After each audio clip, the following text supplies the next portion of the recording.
दुनिया में काम कर रहा हूँ और दुनिया में वर्ल्ड का पहला व्यक्ति हूँ जिसने पृथ्वी से सूरज की दुनिया सब कुछ है। तो भारत के अंदर तो अथाह क्लाइमेट है, कहीं विदेश में जाने की जरूरत नहीं है भारत वालों को। तो सर सबसे अच्छी बात यह है कि अभी जो हमारी नई शिक्षा नीति आई है उसका भी फोकस यही है कि लर्निंग बाय डूइंग मींस करके सीखो। न्यूज़ 24 से मैं विकास तिवारी उपस्थित है जेएमयू उच्च विद्यालय में और आज यहाँ पे माँ विद्यावती कुशीनगर संस्थान की तरफ से प्रशिक्षण शिक्षकों को प्रशिक्षित करने के लिए यहाँ पे वर्कशॉप का आयोजन किया गया है, जहां दिल्ली से राष्ट्रपति पुरस्कृत दीपक शर्मा जी आए हुए हैं और काफ़ी बहुत समय से यहाँ पे वर्कशॉप कर रहे हैं। तो हम इनसे जुड़ेंगे और तमाम जो बातें हैं उसको हम जानेंगे। बहुत बहुत स्वागत है सर आपका न्यूज़ 24 में आपका जी। एक बार पूरा परिचय दीजिए। मैं पूरा परिचय तो बहुत लंबा हो जाता है। बेसिकली तो आप ये समझ लीजिए कि मैं विज्ञान अध्यापक हूँ और पिछले 32-33 सालों से विज्ञान की दुनिया में काम कर रहा हूँ और दुनिया में वर्ल्ड का पहला व्यक्ति हूँ जिसने पृथ्वी से सूरज की दूरी नापी थी जी शुक्र पारगमन के दौरान। तो पहला क्वेश्चन तो सर मेरा यही रहेगा कि इस प्रशिक्षण के बाद कि यहाँ के बच्चों को क्या फायदा मिलने वाला है, क्या देखिए अभी हम लोग यहाँ पर टीचर्स का प्रशिक्षण कर रहे हैं जी। जब ये टीचर्स उस वातावरण को खुद जी लेंगे 4 दिन आसपास के वातावरण में विज्ञान को खोज लेंगे, किताबों में नहीं, किताबों से बाहर अपनी प्रकृति के साथ विज्ञान को खोजना है, अपने लाइफ स्टाइल में खोजना है, अपने काम करने के तौर तरीके में खोजना है विज्ञान और कुछ नहीं है। विज्ञान वही है जो प्रकृति में है, उसी को किताबों में बांध के रख दिया है। तो एक बढ़िया मौका है कि जब पेड़ पौधों की बात करी जाए तो किसी पेड़ के नीचे बैठ के बात करी जाए, जब तकनीकी की बात करी जाए तो किसी तकनीकी मशीनरी के आसपास जाके खड़े होकर बात करी जाए, या अपने घर के आसपास जो कुछ भी घटनाक्रम हो रहा है उसको समझे, देखे और उसके पीछे के छिपे हुए विज्ञान को जानने की कोशिश करें कि क्या क्यों कैसे उस वातावरण का जवाब मिल रहा है। तो जो भी शिक्षक होते हैं वो सरकार उनको प्रशिक्षित करके ही विद्यालय भेजती है, लेकिन यह प्रशिक्षण जो है सरकार के लिए भी कितना सहायक हो सकता है अगर उस शिक्षक को देती है? ये बहुत ही अच्छा प्रशिक्षण है क्योंकि भारत सरकार ने इससे बढ़िया उम्दा कोई हो नहीं सकता। जब भी कभी भी प्रशिक्षण और विज्ञान पढ़ाने की बात आती है तो कहते हैं सब लैब नहीं है, लेबोरेटरी नहीं है हमारे पास में, इंस्ट्रूमेंट नहीं है। तो मैं यहाँ पर ये बताना चाहता हूँ कि लो कॉस्ट कम लागत और बिना लागत के माध्यम से हम विज्ञान को कैसे पढ़ा सकते हैं। बड़े से बड़े हेलीकॉप्टर को उड़ने का तौर तरीके के पीछे के क्या विज्ञान है, सिद्धांत है, उसको एक छोटे से धागे और छोटे से ईंट के पत्थर को बांध के सिखाया जा सकता है। तो ये महत्वपूर्ण है और बिना लागत के कम से कम संसाधनों में कैसे विज्ञान को बेहतर करें, तो ये सरकार के लिए तो बहुत ही महत्वपूर्ण है और हम सबके लिए भी महत्वपूर्ण है क्योंकि हमारे पास भी और सरकार के पास भी संसाधन कम है, लिमिटेड है और लिमिटेड संसाधनों में हम बेहतर विज्ञान खोज लें, बेहतर ज्ञान खोज लें और बेहतर इंसान और साइंटिस्ट और वैज्ञानिक बना सकें, बेहतर वैज्ञानिक दृष्टिकोण विकसित करने का तौर तरीका समझा सकें, यही चाहती है भारत सरकार, ताकि बच्चों पहले टीचर्स में आए ये बात और जब टीचर्स में आ जाएगी तो वो बच्चों में भी कराती है जी। तो क्या दीपक शर्मा से बच्चे सीखेंगे, जो प्रशिक्षित शिक्षक हैं उनसे सीखेंगे बच्चे? नहीं, दीपक शर्मा तो टीचर्स को सिखा रहे हैं, टीचर्स को मोटिवेट कर रहे हैं। इनको तो मैं चार्ज करके ऐसे समझ लीजिए इनकी बैटरी चार्ज करके मैं चला जाऊंगा और इनको बता जाऊंगा कि बैटरी सोलर लगा लीजिए और बैटरी चार्ज होती रहेगी। मैं इनको मछली देने नहीं आया, मैं इन्हें मछली पकड़ना सिखाने आया ताकि ये अपने बच्चों को सिखा सके मछली पकड़ना। नहीं तो हम बना के मछली सप्लाई करते रहेंगे तो ये कभी मछली पकड़ना सीख नहीं पाएंगे। हर बार दीपक शर्मा की जरूरत ना पड़े, इसीलिए मैं आया हूँ कि बार बार दीपक शर्मा जैसे लोगों की जरूरत ना आवश्यकता पड़े। ये तो बार बार यही रहेंगे बच्चों के बीच में, हर साल पढ़ाते रहेंगे तो यही सब लोग दीपक शर्मा बन जाए, यही बात है महत्वपूर्ण। तो विज्ञान का जो क्षेत्र है वो तो सर अपार है, उसको तो एक समुद्र जैसा है, लेकिन उसमें से दीपक शर्मा जी क्या क्या चुन के शिक्षकों को प्रशिक्षित कर रहे हैं जो काफी महत्वपूर्ण भी है और वो सुविधाजनक भी होगी? देखिए, आपने बेसिक साइंस को लेकर अपने आसपास के वातावरण में जो पाठ्यक्रम में भी वही सिखाया जाता है कि जब आप नाव पर से कूदते हैं तो नाव पानी में दूर क्यों भाग जाती है जी। सेब पेड़ से नीचे क्यों गिरता था तो न्यूटन ने समझने की कोशिश करी। वही चीजें मैं इनके साथ में मिलकर समझने और समझाने की कोशिश कर रहा हूँ। पाठ्यक्रम को अपने आसपास के वातावरण से जोड़कर, प्रकृति से जोड़कर, सीमित संसाधनों में कैसे हम विज्ञान को समझ लें, पाठ्यक्रम को समझ लें कि आपका आम के आम और गुठली के दाम। नहीं, मेरा क्वेश्चन शायद दीपक शर्मा जी आप नहीं समझे कि विज्ञान में तो बहुत सारे साइंटिस्ट हैं, न्यूटन भी हैं, आइंस्टीन भी हैं, लेकिन दीपक शर्मा जी के इस प्रशिक्षण से शिक्षकों को न्यूटन को समझने में आसानी होगी कि आइंस्टीन को समझने में आसानी होगी? न्यूटन और आइंस्टीन तो फिजिक्स के हैं जी। मैं ये कह रहा हूँ कि विज्ञान के जब हम बात करते हैं तो उसमें हमारा आता है भौतिक और जीव विज्ञान भी आता है, रसायन भी आता है और मैथमेटिक्स भी आता है। तो बेसिक जो मैथमेटिक्स का बेसिक है, जो रसायन का है, जो जीव विज्ञान का है, और हम सबको बेसिक को ले रहे हैं और वो सब बेसिक को पाठ्यक्रम के माध्यम से पढ़ा रहे हैं। जो पाठ्यक्रम में पढ़ाया जाता है उसी को हम अपने आसपास के वातावरण से जोड़ कर देख रहे हैं, ताकि हम उसमें जो है जगदीश चंद्र बोस को भी पढ़ेंगे जी, क्योंकि उसने जीव पौधों और पत्तियों में जीवन और विज्ञान की बात करें कि जीवन है उसके अंदर। हम वही रामानुजन को पढ़ेंगे तो गणित की बात करेगा। हम आइंस्टीन और न्यूटन तो है, लेकिन हम ये क्यों भूल जाते हैं कि हम अपने ऋषियों को भी पढ़ेंगे जिन्होंने वास्तव में दिया था। आर्यभट्ट को भी पढ़ेंगे। आर्यभट्ट ने जीरो की बात करी थी और आर्यभट्ट ने गणित की बात करी। पाई का मान कहाँ से आया, पाई कैसे समझ में आता है, वो भी हम बात करेंगे। आर्यभट्ट की कणाद ऋषि की बात करेंगे जिसने गति के नियम की बात करी। न्यूटन ने तो बहुत बाद में बात करी, कणाद ऋषि ने हजारों साल पहले बात करी जी।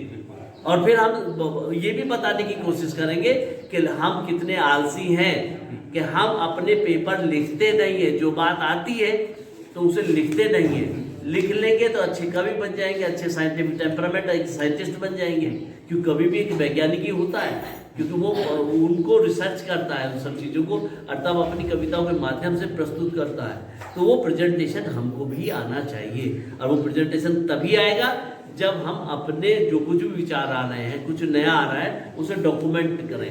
हमें डॉक्यूमेंटेशन की कमी है, नहीं तो कणाद ऋषि के नाम होता। जो हम न्यूटन की बात कर रहे हैं, जो आपने भी अभी न्यूटन की बात करी, आपको जान के ताज्जुब होगा कि न्यूटन 500 साल पहले आया और कणाद ऋषि हजारों साल पहले आए। हजारों साल पहले गति के सिद्धांतों की बात कर गए और हम कणाद ऋषि को नहीं पहचानते, हम न्यूटन को पहचानते हैं। तो ये भी देश का एक दुर्भाग्य नहीं कहूंगा कि आप तो जाग गए ना, जब जागे तब सवेरा। आज जाग गए हैं तो इस अमृत काल में हम इस चीजों को भी समझ लें कि ये बेहतर हो रहा है जी। तो एक राष्ट्रपति से पुरस्कृत दीपक शर्मा जी आज दिल्ली से चल के ठकराहा तक पहुंचे हैं। अगर यह आपका प्रशिक्षण लगभग देश के सभी शिक्षकों तक पहुंच जाता है तो आने वाले शिक्षा में क्या क्रांति आ सकती है, उस क्रांति का क्या नाम दिया जाए, क्योंकि शुरुआत आपसे हुआ है। देखिए, मैं तो हमेशा सबके दिलों में आग जलाने आता हूँ जी। दीपक नाम है मेरा, प्रकाश फैलाता हूँ निस्वार्थ भाव से। आज भी पिछले 3 में जो बिहार में फैलाया है, इससे पहले देश भर के जिन राज्यों में भी मैं गया हूँ, चाहे वो नागालैंड है, चाहे कश्मीर है, चाहे मैं मध्य प्रदेश में गया हूँ, राजस्थान में गया हूँ, पंजाब में गया हूँ, उत्तर प्रदेश तो जाता रहता हूँ, बिहार में भी हूँ। तो जहाँ भी मैं जाता हूँ वहाँ पीछे मकसद यही रहता है कि मैं लोग अलग जगह जाऊँ विज्ञान की, ताकि वो जली रहे हमेशा वो मसाला। और वो क्रांति तो आनी है एक न एक दिन, ताकि हम लोग समझ सकें इस विज्ञान के बिना हमारे आसपास के जीवन में ही छिपा हुआ है सारा विज्ञान। बस उसे हम अपने आसपास की प्रकृति को ऑब्जर्व कर ले और वही विज्ञान है और कुछ नहीं है। Think globally, act locally.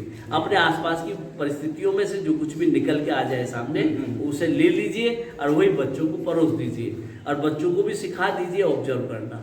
तो आप समझ जाएंगे और वो क्रांति जिस दिन आ जाएगी ना, तो फिर नए कणाद ऋषि, नए आर्यभट्ट, ऐसे लोग पैदा होंगे। लेकिन मैं चाहता हूँ कि वो लोग तो पैदा हो, लेकिन उन्होंने जो गलतियाँ करी हैं वो गलती हम ना करें जी।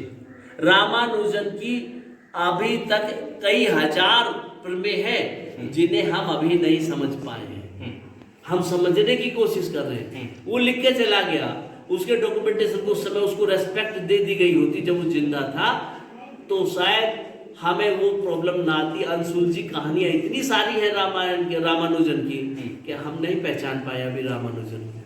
जी, आपने अभी बात कही रिस्पेक्ट की, तो क्या दीपक शर्मा जब निकलते हैं क्षेत्र में प्रशिक्षित करने के लिए, तो कहीं ऐसा भी आता है कि रिस्पेक्ट मिलेगा तो ही प्रशिक्षण देंगे तो ही और सब? नहीं, ये तो मुझे नहीं आती। ये देखिए, रेस्पेक्ट का मतलब ये दीपक शर्मा के प्रशिक्षण से मत जोड़िए उसे।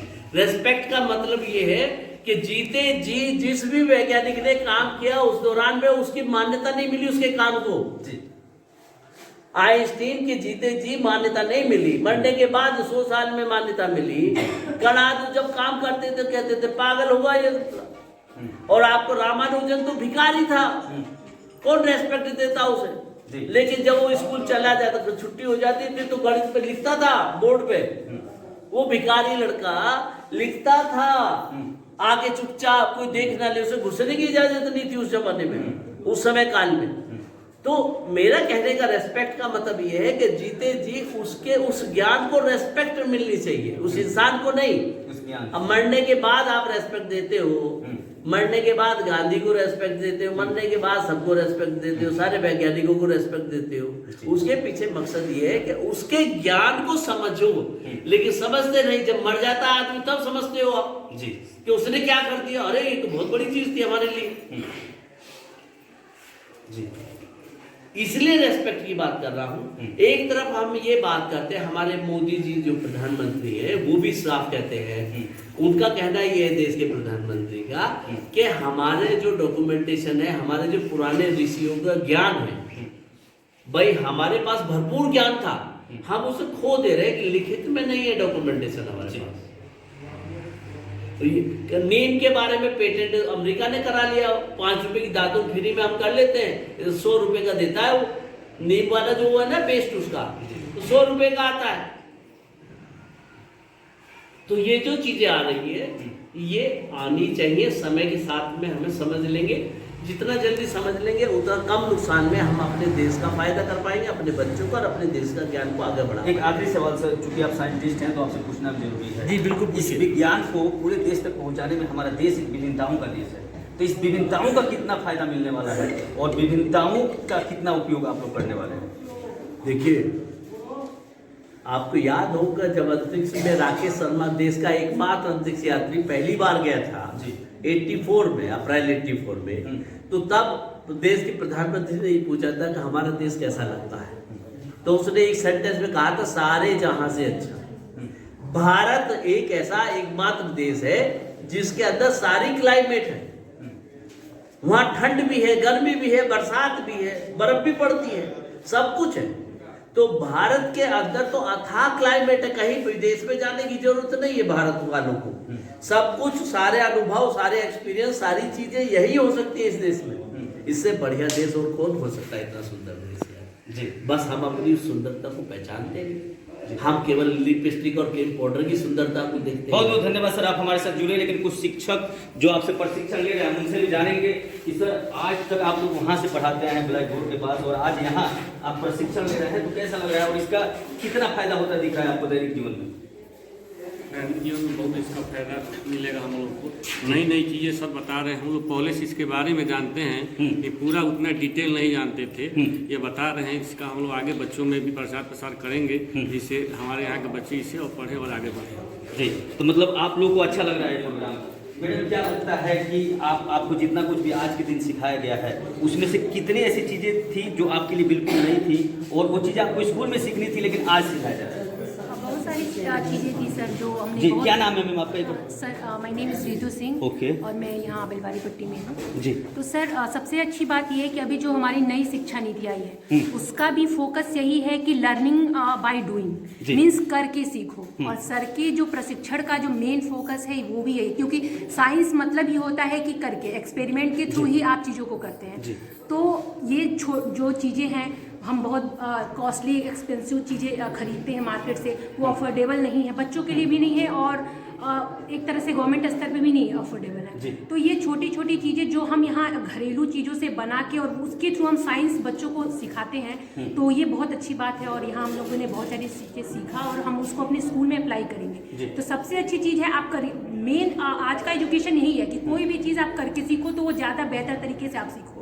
अभी आप कितने देर से इंटरेक्ट हो रही हैं दीपक शर्मा जी, जो तो साइंटिस्ट हैं, राष्ट्रपति पुरस्कृत में हैं, कितने देर से आपको वर्कशॉप ले रहे हैं आप? सर हम लोग मॉर्निंग से हमारा शेड्यूल मॉर्निंग से 2 घंटा 3 घंटा। हाँ, हाँ। 2 घंटे 3 घंटे में क्या लगता है कि साइंस के क्षेत्र में स्पेशली रितु सिंह के अंदर कितना बदलाव आ गया? और सर बहुत स्पेशली सर मैं बेसिक जो मेरा कोर है मैं इंग्लिश टीचर हूँ, बट अभी जितना सर ने सिखाया तो मुझे भी अभी एक कॉन्फिडेंस आ गया कि मैं ये चीज़ें सीख के मैं जाके बच्चों को साइंस बहुत अच्छे तरीके से मैं बता सकती हूँ, क्योंकि वो प्राइमरी के बच्चे हैं, मिडिल के बच्चे हैं, हमें वो 10th या 12th के बच्चे नहीं है कि बहुत हाई लेवल का हमको एक वेल वो चाहिए, उनको छोटी छोटी चीज़ें जो हमारे दैनिक जीवन में होती हैं, तो हम इन सारी चीज़ों के थ्रू हम सिखाते, तो एक अदर सब्जेक्ट का टीचर भी इन सारी चीज़ों को सीख के साइंस को बहुत अच्छा बेहतर तरीके से वो एक्सप्लेन कर सकता तो है। मैम इस क्रांति का नाम क्या दिया जाए? दीपक शर्मा तो नहीं बता पाए, लेकिन आप बताइए, क्योंकि बहुत अच्छी वक्ता हैं और आप इंग्लिश की टीचर हो के भी आज सीखने आई हैं अपने बच्चों के लिए, तो निश्चित रूप से एक नारी सशक्तिकरण को आप बढ़ावा दे रही हैं और मुझे लगता है कि